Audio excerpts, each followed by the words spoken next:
the Genesis GV80 Coupe, basically Genesis's answer to vehicles like the BMW X6 and Mercedes GLE Coupe. So large SUV with a 4-door coupe body profile. It's based on the regular GV80 wagon, same underpinnings, and the dimensions are pretty much the same powertrain.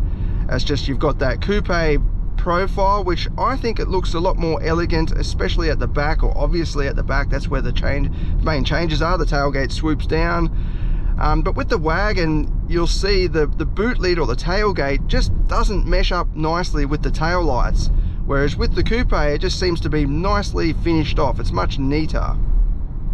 Aside from that, there's a different front grille and some different trimmings compared with the wagon, but you're getting the same vehicle. The interior is absolutely spectacular. It really does, you know, pretty much sit above a lot of the rivals, especially when you factor in the price of this compared with an equivalent rival. So you've got to go up against some sort of turbocharged 6-cylinder rival. Yeah, you just don't get this amount of kit. You've got nice sort of carbon fiber trim, very glossy across the dash and the center console.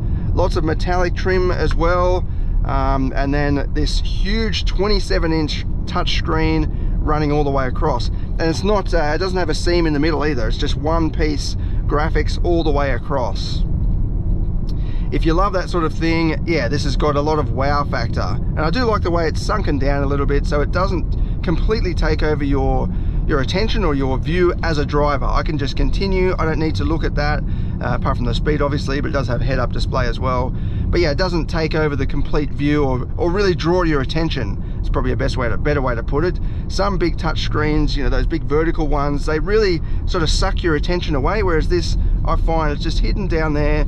I've turned the brightness down. You can turn it down very easily with this button here. You can get it quite dark as well, so it's just out of your view and you just use it when you want to. But yeah, obviously if you want to experience the full potential of the screen, you turn it back up and get stuck into it. There are a lot of menus and so on to play around with.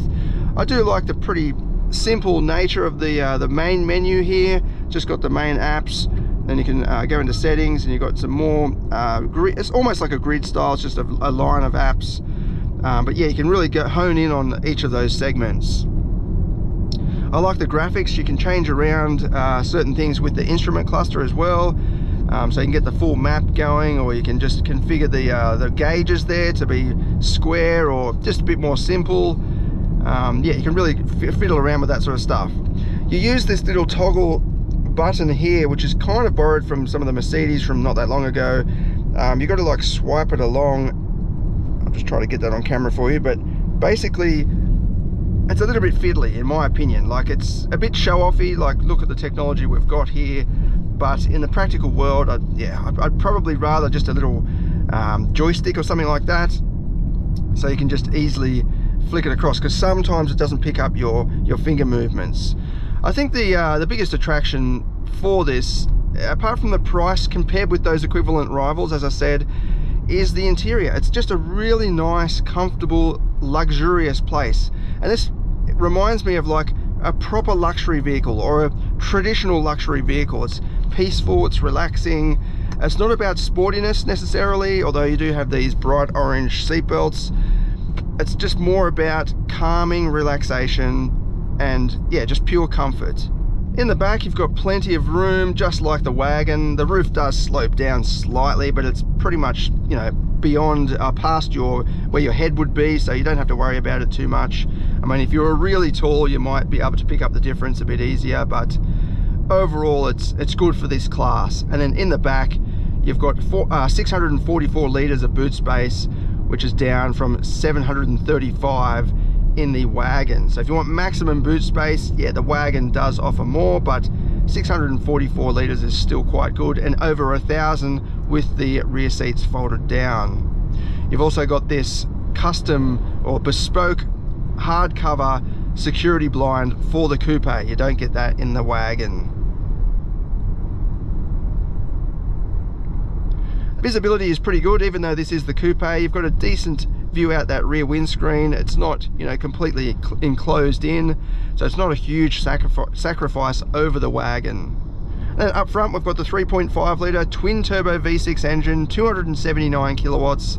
Australia misses out on the e-supercharged version, which just trims off the economy a little bit, or the consumption rather, and the emissions, and provides a little bit more power. Not a lot, but a little bit more.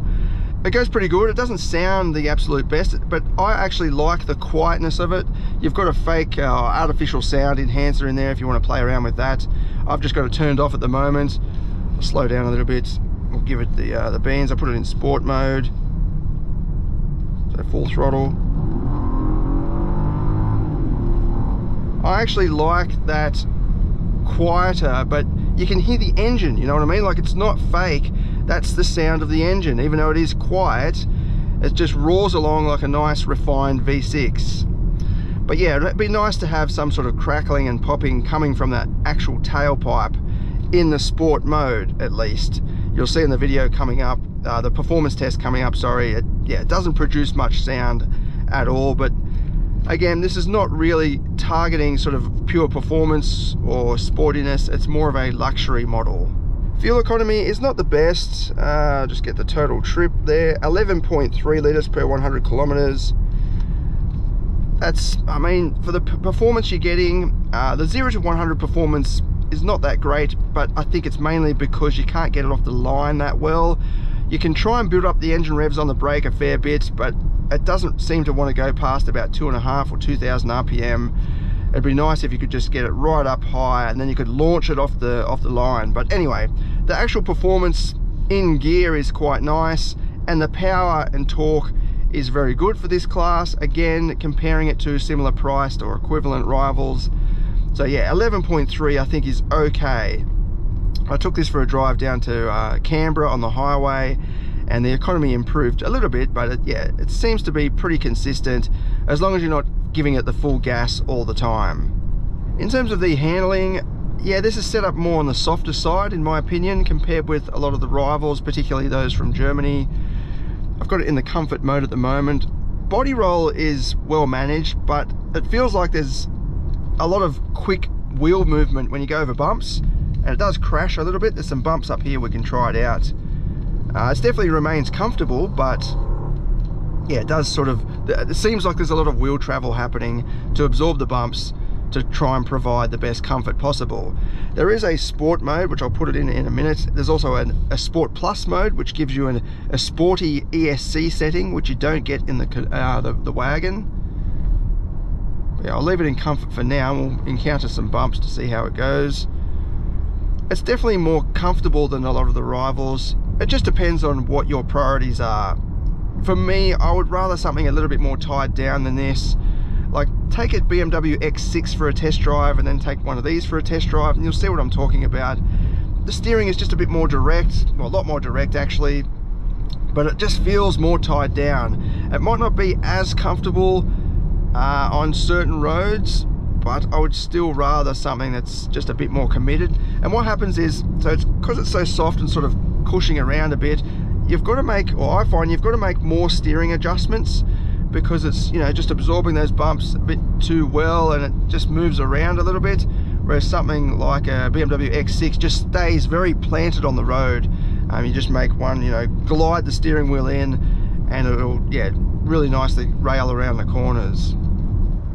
So in Sport Plus mode, it's definitely a lot better. It feels much more rigid, or not rigid, but just firm, and is able to manage the wheel movement better, in my opinion. It just means when you've got it in sport mode that the engine's revving and so on, you can configure a My mode.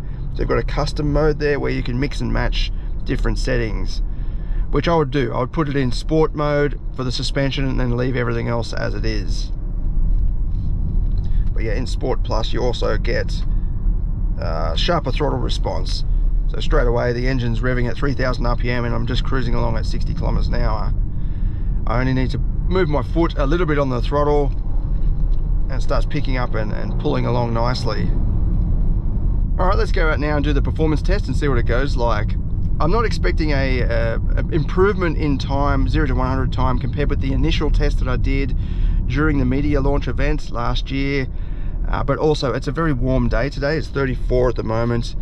So we'll see how it goes. I'll try and do it when it's a bit cooler as well, but yeah, I'm not expecting a massive difference. This vehicle, I think, is exactly the same identical vehicle that I used to test initially, but it does have 11,000 kilometers on the clock now, so it might be a bit more run in. But yeah, I think the warmness of the temperature is going to impact the results more than anything else.